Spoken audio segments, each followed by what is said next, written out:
হবে।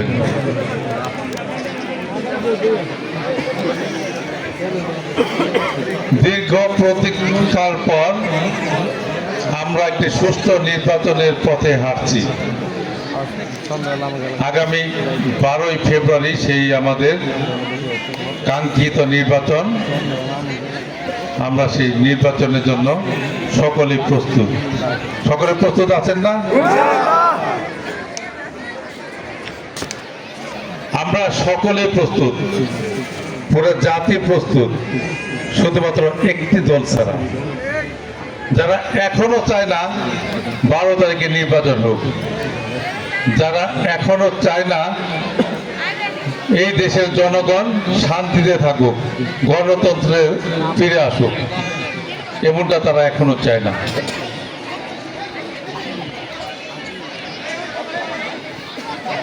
এই নির্বাচনকে কেন্দ্র করে অনেক বিতর্ক হচ্ছে, অনেক নির্বাচনকে প্রশ্নবিদ্ধ করার জন্য অনেকে চেষ্টা করছে, নির্বাচনকে বানচাল করার জন্য চেষ্টা করছে। 5ই আগস্টের পর থেকে আপনারা দেখেছেন বিভিন্ন বাহানায়, বিভিন্ন উসিলায় শুধু নির্বাচনকে পিছানো আর নির্বাচনকে বর্জন, এই শব্দ ছাড়াও তাদের কাছে অন্য কোনো শব্দ কখনোই ছিল না। কিন্তু আপনারা আছেন, আপনাদের দৃঢ়তা, আপনাদের আত্মবিশ্বাসের কাছে তারা কিন্তু হার মেনে গেছে। আপনারা যখন সকলে ঐক্যবদ্ধ হয়েছেন, নির্বাচন প্রয়োজন, সুষ্ঠু নির্বাচন প্রয়োজন, তখন তারা নির্বাচনে আসতে বাধ্য হয়েছে।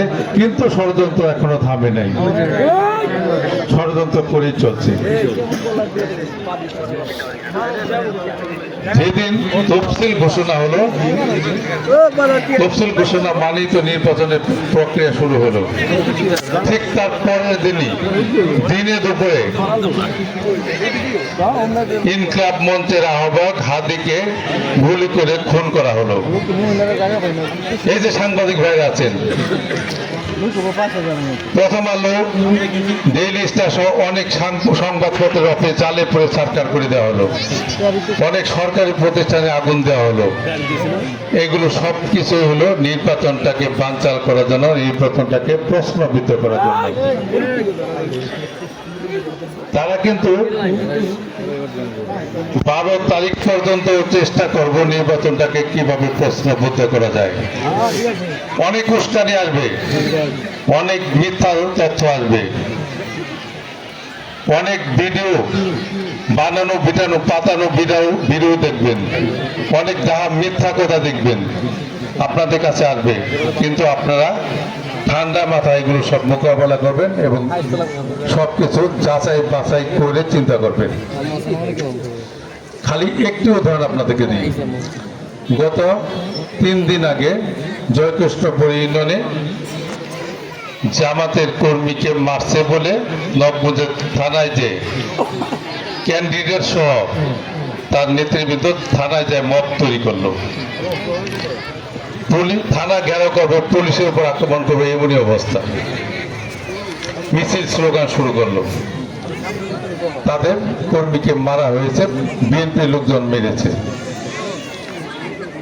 পুলিশ গেল এলাকায়, যায় তদন্ত করলো, যায় দেখলো ওখানে একটা মেলা হচ্ছে। মেলার মধ্যে যে নৌকা থাকে না, নৌকার মধ্যে ওই যে মানুষ উঠে ঢুলে, সেখানে যে ছেলেটাকে মারা হয়েছে সে ওই খেলনার মধ্যে ছিল। ঠিক তার সামনের সিটে একটি মেয়ে ছিল, আমাদের এক বোন ছিল। তার স্পর্শকাতর স্থানে ছেলেটা বারবার হাত দিচ্ছিল। মেয়েটা বাধ্য হয়ে যখন নাকি চিৎকার দিছে, তখন এলাকার জনগণ এসে তাকে প্রহার দিয়েছে। সেটাকে পুঁজি করে সেটাকে জামাতের কর্মী বানিয়ে তারা মব তৈরি করতে গেল। সেই মহিলা কিন্তু থানায় মামলাও করেছে, যারা নাকি তার গায়ে হাত দিচ্ছে, যারা তার স্ত্রীলতা হানি করার চেষ্টা করছে। এই যে নারী নির্যাতন, এই নারী নির্যাতন কিন্তু এই আজ নতুন করে আসেনি। 71 সালে দেখেছেন না, পাকিস্তানি বাহিনীর সাথে হাত মিলিয়ে আমাদের মা বোনের ইজ্জত নষ্ট করেছে কারা? এই 71 সালে দেখেন নাই আমাদের 30 লক্ষ ভাই বোন এদেরকে খুন করতে সহায়তা করেছে কারা? রাজাকার বাহিনী। এই 71 সালে তারা পাকিস্তানি বাহিনীর কাছে ক্যাম্পে আমাদের মা বোনদেরকে ধরে নিয়ে দিয়ে এসেছে নির্যাতন করার জন্য, ধর্ষণ করার জন্য। তাহলে এই আছে, তাহলে এই যে একটা মেয়ের গায়ে হাত দিল, এটা তো নতুন কিছু না, এটা তো পুরানো অভ্যাস। 71-এ সে ঘটনা ঘটেছে, 2026 সালে সে একই ঘটনা ঘটছে। আমরা তো গ্রাম অঞ্চলের লোক, আমাদের একটি বাক্য আছে না, ঢেকি স্বর্গে গেল বারাবানে। এই গোষ্ঠীটি যেখানে যাবে সেখানে পরিবেশ নষ্ট করবে।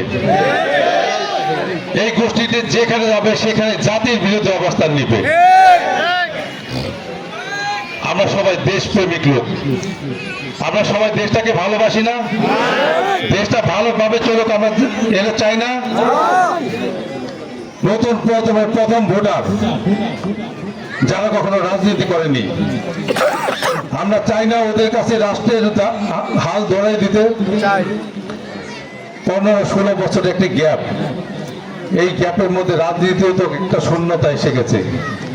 আমরা যদি আমাদের পরবর্তী প্রজন্মকে সঠিকভাবে গড়ে তুলতে না পারি, তাইলে রাজনীতিতে শূন্যতা হবে। রাজনীতিতে শূন্যতা আসলে দেশে শূন্যতা আসবে, সমাজে শূন্যতা আসবে এবং একটি অস্থিরতা কাজ করবে। তাই এই প্রজন্মকে গড়ে তোলার সত্যিকারে কর্মক্ষম এবং মেধাবী হিসেবে থেকে গড়ে তোলার দায়িত্ব কিন্তু আমাদের রাজ থেকে। আমরা যারা এখানে উপস্থিত আছি, আমরা কিন্তু সকলে বিএনপি করি না। এখানে সকলে বিএনপি করি? এখানে স্টেজে যারা আছে সকলে বিএনপি করি না। এখানে সকলেই স্বাধীনতা পক্ষের শক্তি, সকল স্বাধীনতার পক্ষের শক্তি এখানে এক হয়েছে। স্বাধীনতা বিরোধী শক্তির বিপক্ষে তারা এক হয়েছে। মুক্তিযুদ্ধের চেতনাকে বুকে ধারণ করে আমাদের মা বোনের ইজ্জত রক্ষা করার জন্য, আমাদের ভাইদের জীবন রক্ষা করার জন্য, এই দেশের স্বাধীনতা সার্বভৌমত্ব রক্ষা করার জন্য পুরো জাতি এক হয়েছে সেই স্বাধীনতা বিরোধী শক্তির বিরুদ্ধে।